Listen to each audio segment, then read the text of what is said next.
yang belum, jangan lupa untuk klik lonceng dan subscribe supaya video saya selanjutnya teman-teman tidak ketinggalan. Terima kasih, langsung saja. Check it out.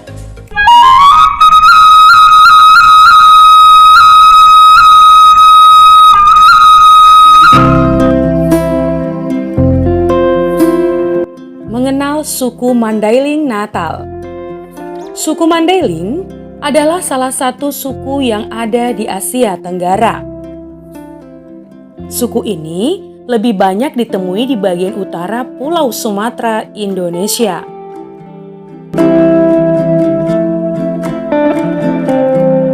Mereka berada di bawah pengaruh kaum Padri yang memerintah Minangkabau di tanah datar. Hasilnya teman, suku ini dipengaruhi oleh budaya Islam.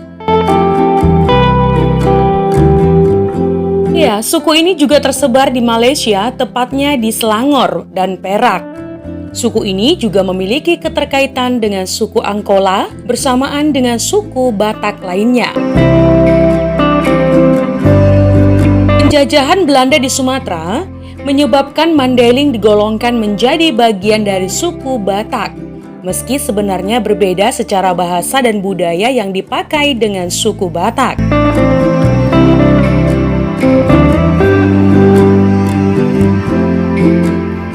Penjajahan Belanda dengan tujuan misionarisnya meleburkan suku Mandailing dengan suku Batak Toba. Akibatnya, suku Mandailing disebut juga dengan sebutan suku Batak Mandailing di Indonesia dan suku Melayu Mandailing di Malaysia oleh penjajahan Inggris.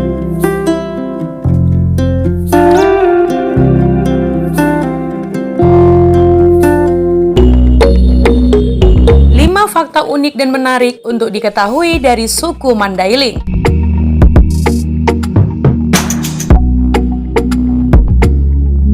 Yang pertama, termasuk rumpun budaya Batak. Ya, suku Mandailing secara umum termasuk dalam rumpun budaya Batak.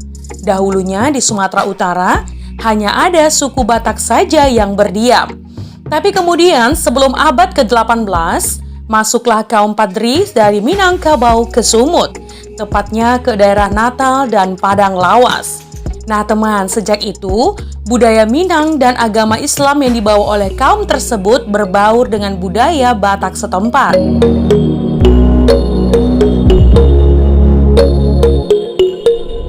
Lantas kemudian menghasilkan subetnis baru, salah satunya Mandailing. Namun teman, generalisasi kata Batak terhadap etnik Mandailing umumnya tak dapat diterima oleh keturunan asli wilayah itu, meski mayoritas masih mengakui diri bagian dari suku Batak. Ya, suku Mandailing memiliki ikatan darah, nasab, bahasa, aksara, sistem sosial, kesenian, adat, dan kebiasaan tersendiri yang berbeda dengan Batak dan Melayu. Keunikan yang kedua, pentingnya sebuah marga. Iya, marga sangat penting bagi orang Batak Mandailing. Saking pentingnya teman, setiap kali berkenalan dengan orang baru sesama Batak, biasanya mereka akan menanyakan marga terlebih dahulu. Iya, orang Mandailing Natal dikenal melalui pemakaian marga pada namanya.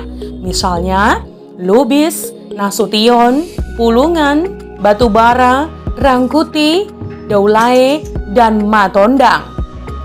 Ya, seperti kebanyakan masyarakat di dunia, masyarakat Mandailing mengikuti nasib atau keturunan bapak. Hal ini menyebabkan hanya anak lelaki saja yang akan menjadi penyambung marga bapaknya, yakni akan mewariskan marga tersebut kepada anak-anaknya.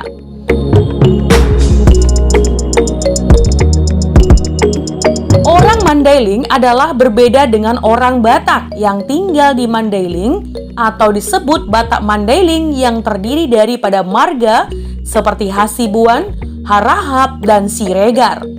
Ya, mereka berasal dari pedalaman pantai barat Sumatera dan Tapanuli Selatan dan Utara Sumatera, Indonesia.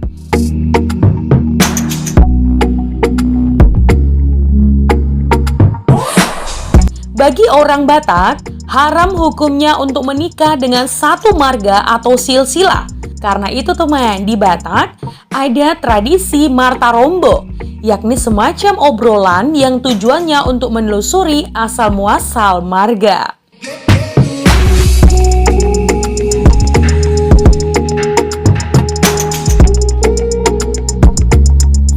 Keunikan yang ketiga, tidak akan menikah sebelum mapan. Ya teman, orang Batak dikenal dengan prinsip hidupnya yang kuat. Salah satu yang mereka pegang teguh adalah prinsip soal kemapanan hidup. Ya, sebelum menikah orang Batak diharuskan untuk hidup mapan dulu teman, baik laki-laki maupun perempuan. Nah, dalam hubungan dengan pernikahan, orang Batak mengenal istilah tuhor, yakni semacam uang yang digunakan untuk mas kawin. Uang tuhor nantinya akan digunakan pihak laki-laki untuk mempersunting perempuan, membeli kebaya calon mempelai perempuan, biaya pernikahan, dan kebutuhan lainnya sesuai kesepakatan keluarga. Ya, nilai tuhor ini bergantung pada tingkat pendidikan si perempuan. Semakin tinggi tingkat pendidikannya, semakin tinggi pula nilai tuhor yang harus diberikan pihak laki-laki. Ya, seperti yang saya bahas di video saya sebelumnya, teman bisa kunjungi ya langsung saja di video ini.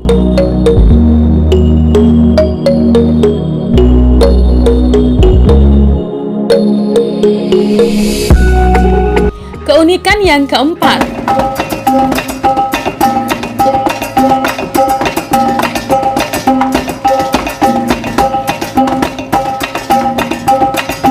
kesenian. Ya, Gordang Sembilan adalah salah satu kesenian tradisional suku Batak Mandailing. Gordang artinya gendang atau beduk, sedangkan Sambilan artinya sembilan. Gordang Sambilan terdiri dari 9 gendang atau beduk yang mempunyai panjang dan diameter yang berbeda sehingga menghasilkan nada yang berbeda pula. Teman, Gordang Sambilan biasanya dimainkan oleh 6 orang dengan nada gendang yang paling kecil. 1 dan 2 sebagai taba-taba, gendang 3 tepe-tepe, gendang 4 kudong-kudong, gendang 5 kudong-kudong nabalik, gendang 6 pasilion, gendang 7, 8, 9 sebagai jangat. Ya teman, dahulu Gordang Sambilan hanya dimainkan pada acara-acara yang sakral. Seiring dengan berkembangnya kultur sosial masyarakat saat ini, Gordang Sambilan sudah sering diperdengarkan baik dalam acara pernikahan, penyambutan tamu, hari besar, dan sebagainya. Ya, sebagai salah satu warisan budaya Indonesia, Gordang Sambilan sudah pernah loh dimainkan di Istana Negara. Wow, keren ya!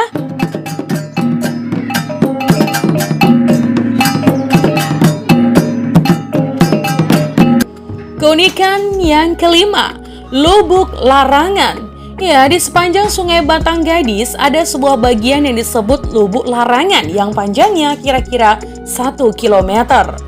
Ya teman, biasanya 2 kali dalam setahun terbuka bagi umum untuk menangkap ikan, namun dalam bentuk yang terorganisir. Nah, pada waktu lain dilarang keras loh ya untuk menangkap ikan di sini.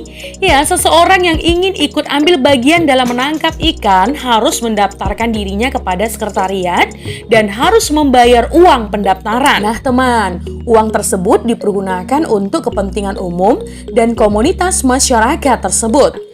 Gagasan di balik Lubuk Larangan ini adalah untuk menghasilkan pendapatan desa dan pelestarian ikan. Ya, konsep Lubuk Larangan mengacu pada aturan di mana masyarakat baru boleh mengambil ikan yang ada di sungai dalam kurun waktu 1 tahun. Nah teman, menariknya adalah hasil pengelolaan Lubuk Larangan tersebut akan digunakan untuk berbagai keperluan pembangunan desa.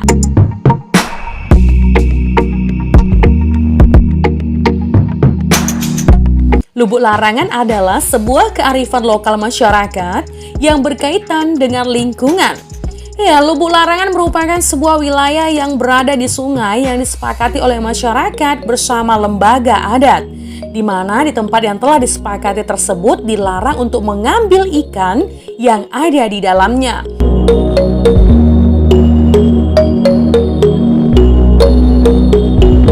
Nah teman, peralatan yang digunakan dalam memanen ikan di Lubuk Larangan dapat memberikan dampak positif kepada lingkungan sekitarnya. Ikan ditangkap menggunakan peralatan tradisional seperti jaring yang berukuran 3 jari. Nah, hal ini bertujuan agar ikan-ikan berukuran kecil tidak tertangkap, sehingga memiliki kesempatan untuk tumbuh dan bertelur. Wow, ini tradisi yang luar biasa ya, untuk menjaga kelestarian alam tentunya.